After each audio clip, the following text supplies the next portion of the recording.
Welcome sa Dries TV. Kung interesado ka sa ganitong news, huwag kalimutang isubscribe ang ating YouTube channel. Maraming salamat! So ayun, welcome back again sa ating YouTube channel mga Kimpaw, and sa update natin ito ang pag-uusapan natin ay tungkol sa mga importanteng kaganapan kina Kim and syempre kay Paolo Avellino. Pero bago po ang lahat, maraming salamat sa inyong patuloy na pagsuporta at pagsubaybay sa mga daily update natin. Kaya naman bilang pasasalamat, narito po ang mga napili kong komento patungkol yan sa naging previous update. Unang komento mula po ito kay Ginang Norma Cola. Sabi niya, "Good evening, Durs. Masaya akong nakita ang opening ng kanyang House of Little Bunny. Ang daming tao di lang nagpunta sa shop para manood kundi maraming bumili. Salamat, nandoon sila kompleto ang Chu family at syempre si Pau. Di mawawala yan sa tabi ni Kim. Grabe ang mga supporters, di rin sila papatinag sa paglapit nila kay Kim. Makita mo sa kanilang pagmamahal sa Kim Pau. Sana'y may mga branches pa iba't ibang lugar. Ipagdasal natin ang unlad ang negosyo ni Kimi. Salamat, Durs, at God bless as always." Tama po kayo dyan, Ginang Norma Col. Grabe po talaga yung tao doon sa SM City, Cebu. Talagang dinumog po ang opening ng House of Little Bunny ni Chinita Princess. Hindi lang basta dinumog, kundi maging yung House of Little Bunny po. Akopado para sila ay bumili ng mga bag ni Chinita Princess. Grabe, ang daming nagmamahal at sumusuporta kay Kim Chu, no? Nakakataba ng puso na talaga namang hinahabol-habol nila si Chinita Princess kahit nasaan man itong lugar at maging kung anong business niya po, suportado din po ng mga fans. Talagang yung pagmamahal niyo, napaka-unconditional. Kaya naman po si Kim Chu super grateful and thankful na merong ganyang mga fans sila dalawa ni Paolo Avellino. Nakakatuwa, no? And about naman kay Paolo Avellino, tama po kayo dyan. Hindi mawawala sa tabi ni Chinita Princess si Paolo Avellino kasi kahit saan magpunta si Kim Chu, andun po si Paolo Avellino. Ganyan po sila magmahalan. Alam naman natin na sobrang lalim na po ng kanilang pagmamahalan. So maraming salamat sa komento, Ginang Norma Col, God bless, and mabuhay po kayo. At ang next comment naman mula po kay Ginang Imelda Aitona. Sabi niya, "Pag lumaki sa hirap yan ang magiging challenge sa buhay mo. Pagtitibayin ka ng kahirapan. Yan naranasan ni Kim from rags to riches. Kaya kahit anong paninira sa kanya, kayang-kaya niya at hindi kayang pabagsakin. Kasi tumitibay na siya kahit hindi siya nag-college, pero asan siya, meron nga dyan na cum laude pero ordinaryong empleyado lang. Kaya hindi pare-pareho kapalaran ng tao at swerte si Kim kasi marunong tumanaw ng utang na loob.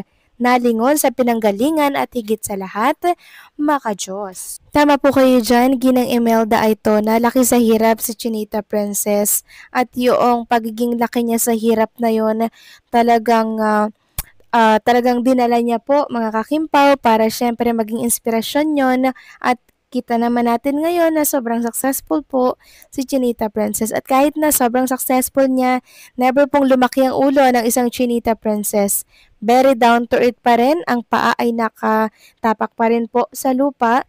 And syempre marunong pong tumanaw ng utang na loob at marunong lumingon sa pinagmulan. Meron kasing ibang mga artista, 'di ba, na kung saan naging successful lang, hindi na po kilala kung saan sila nagmula, 'di ba? Nakalimutan na rin po yung mga taong tumulong sa kanila. So si Kim Chu po hindi ganyan.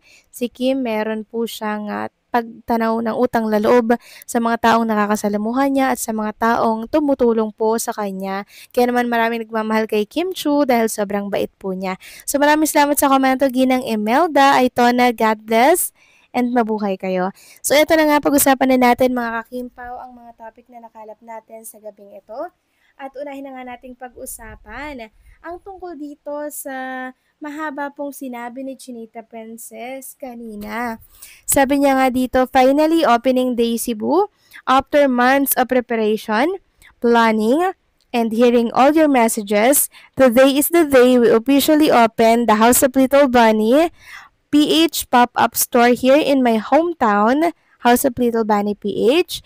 You can now visit us starting today at SM City Cebu.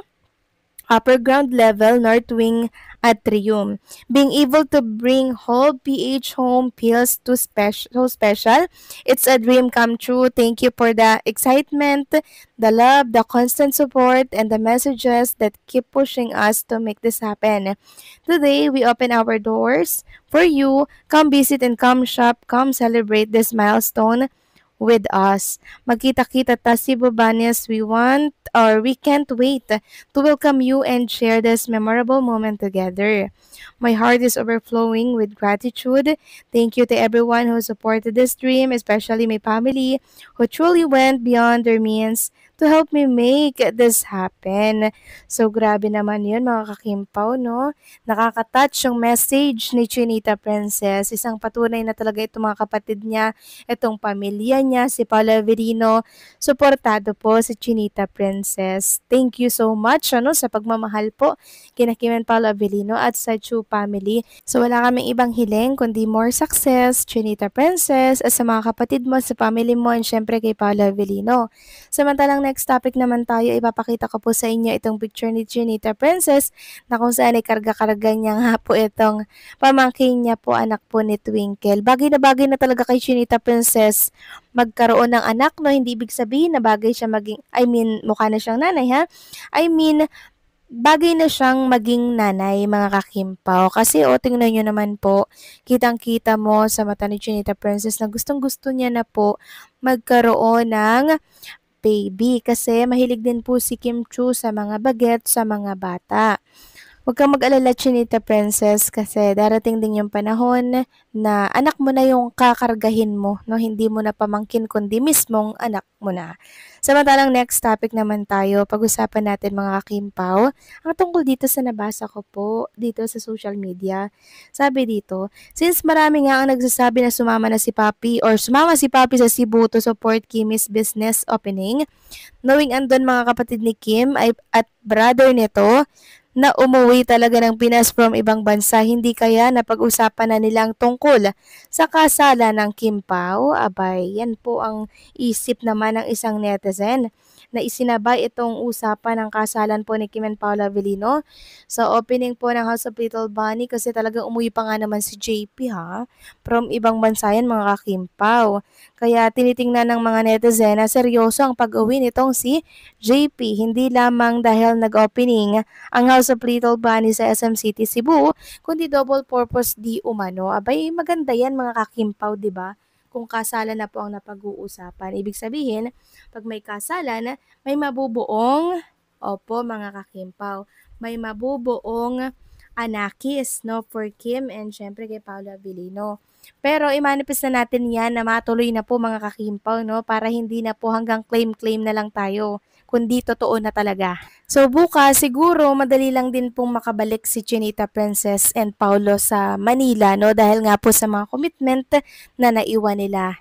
Well, tingnan na lang natin din kung ano po ang mga magiging balita pa tungkol kay Kim and Paula Avelino bukas, okay? So, paano mga kakimpaw, hanggang dito na lang po ang update natin. Thank you so much sa patuloy na pagsuporta at pakikinig sa mga daily update natin.